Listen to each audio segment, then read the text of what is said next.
I had trouble sleeping last night, so I've been awake since about 3 a.m. But even though I am retired, stuff still has to get done. So today we have dedicated to getting some things done around the house. I've already swept the kitchen, I have shook some of the rugs, and I hope you will come along with us. Hi, I'm Bonita and I am early retired. I'm not old enough yet for Social Security. I'm living on a low income and I am living off of savings. I live in Kansas on a farm and I have a donkey. This is Brownie. I have frugal videos all year round and I hope that you will join me this year as we share ways to save money and live our dreams. We have had so much rain this season, which is really, really weird. Normally, we have cut wheat by now in the farms around here, but it has been so muddy that people have buried their tractors in the mud and the wheat is still waving in the breeze, needing cut. So, our yard has just been like a forest. No one can get out to their yards to mow, and so today we have to get some things done. We have had so much rain that we haven't been able to mow. We're hoping today we can, but we've also had some storm damage, as you can see from the big limb in our yard.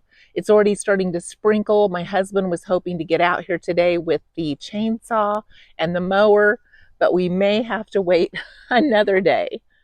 It also took out my clothesline, so we have to work at getting that put back up.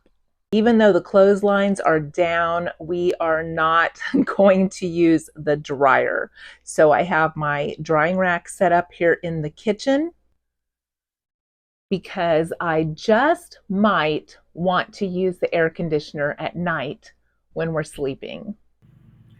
It's been in the 90s. It's been super humid. So I do trade-offs like that. We like to run the air conditioner in our room at night. We just have a window unit. And if it is hot and humid, I would rather run that than run my dryer and heat up the house and add more humidity to the already humid air. So I am just using my drying rack and using what I have to get through this rough patch till we get that clothesline back up. It was starting to look like no one lived here with the grass so overgrown. And we share a lawnmower with my oldest son and us. It's a used lawnmower that we have shared getting fixed, and we store it in his garage since he has room for it. And then we just ride it to our house and mow our grass, and then my husband takes care of his grass when he's not here because he doesn't live in the state. It's just a tiny little house that he uses when he visits, so he's close by because we don't have a ton of space here. Over Thanksgiving, we had kids on recliners, kids on the love seat, kids on an air mattress in the kitchen, kids in the back bedroom.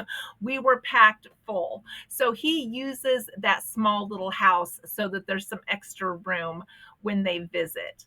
But even though we share that lawnmower, it has been a tradition over my family's life to ride the lawnmower to visit people. My grandpa used to ride the lawnmower to come visit us. My dad used to ride his lawnmower to come visit me and the kids.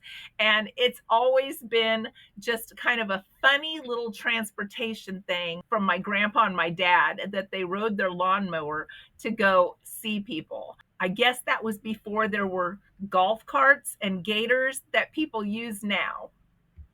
And you guys know I normally cook outside on a small table when it's hot outside. It's been in the 90s with high humidity.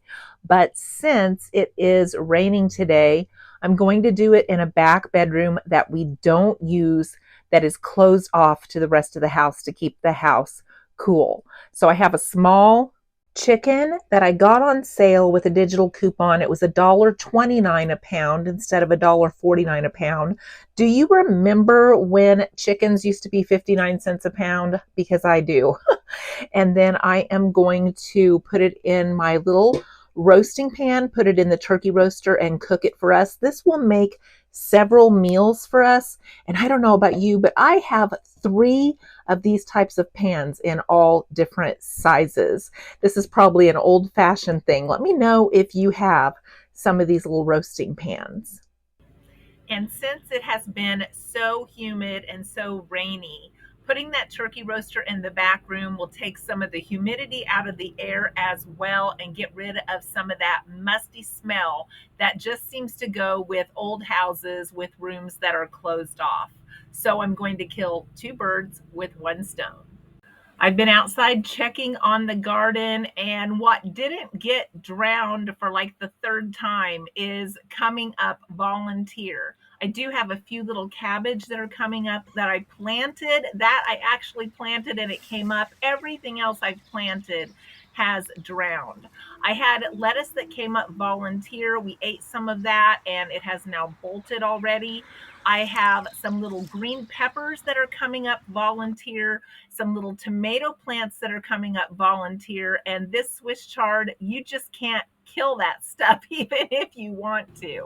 It did stop sprinkling, so my husband was able to get out there with the saw and start cutting down some of the branches and get some of our mowing done so it will look like someone lives here again. While he was doing that, I was trying to pull a few weeds from the garden. Pulling weeds is a really hard thing for me to do, even sitting on a chair. So I had to just do my best, and I'll check on them again tomorrow. And I don't do much to my roast chicken. I put salt on top, and I like a lot of salt. So I don't put much else of anything on it. I put about a cup of water in there because it makes its own juice as well. I took out the giblets and the neck, put them in there so they can make a good broth that I can save later unless I decide to do something with it. I'm not quite sure what I'm having with it yet. And then I just put a couple of slabs of butter up here on top, put the lid on, and turn it on low in the turkey roaster in the back room and let it go and check on it every now and then. As you know, I have been gone a lot this year traveling. I have seen my son in North Carolina. I've gone and stayed with my other son in Southeast Kansas, and I've been in Texas for 3 months, and we took a vacation to Florida for a week. So my husband has spent a lot of time in the house by himself this year, and the house needs some deep cleaning. So I'm doing some deep cleaning on the cabinets in the kitchen and some of the small little appliances like the toaster oven. And I'm getting some of that back the way I like for it to be when I'm home. So these are some of the things I have to tidy up now that I'm home for a while. When I was back at little intervals in between there, I thought there is just no point. So now I have to get serious and get it cleaned up for the rest of the year so it's the way that I want it. The freezer and the pantry stock is still in good shape. There were a few things that I needed when I came back, like bacon, and I just watched for some of that to go on sale and replenished the things that we were low on. That chalkboard that I have back there by my deep freeze with everything that's in it, that helps me so much to look at a glance and see if I need butter, to see if I need cheese, to see if I need any of those things restocked in the deep freeze, because I wait for that stuff to go on sale. I pick it up, I freeze it, and that way I never have to pay full price. Someone had asked me how we do our shopping. My husband keeps track of the things that he takes out of the deep freeze and he erases the tally marks. I do the same thing. I do the shopping for sales and clearance, and I keep an eye on what we're running low on and then watch for that stuff to go on sale, and then I restock it. But that chalkboard has been so helpful in helping us save money. Many of you know that I have some chronic low back pain. We have to divide up our duties on the things that I can do and I can do in small increments for a little bit of time. Because if I push myself too hard and I stand, bend, lift, push, pull, any of those things, then I'm no good for days on end. So I'm really thankful for him to take on that heavy lifting of like changing the cat litter, doing the yard work, and many of those things that are extremely difficult for me to do. Our household works a lot like anyone else's, where we work together as a team to get things done. So I hope that your household works smoothly like that as well. And of course, it wouldn't be a day in the country without a little bit of wildlife. I went outside and someone was in the cat food. And when I grabbed my camera, he was moving on. Every day, there is somebody else in the cat food dish. And then we went out and picked some mulberries. As you can tell, you have to wear this stuff off. My husband looks worse than me. They're so ripe. They just like squirt in your hand as soon as you pick them. And then I found a bunch of green apples that fell off of my son's tree when we were at his house getting the lawnmower. And I make a really good green apple pie. So we'll probably be having some green apple crisp later this week. I wanted to take a little bit of time to show you some gifts that I received and thank some people. Lisa, thank you so much for the Amazon gift card that I got by email. And then my middle boy went to Dublin, Ireland, and brought me back this little black sheep with handmade feet and a wooden face. He also brought me back this lovely scarf from Scotland. And then my oldest boy went to Scotland as well, and he brought me back this scarf with our family crest colors. So, especially nice there. And then when I returned home, my youngest daughter had this waiting for me, Hola Bonita, which hello Bonita, which is my name.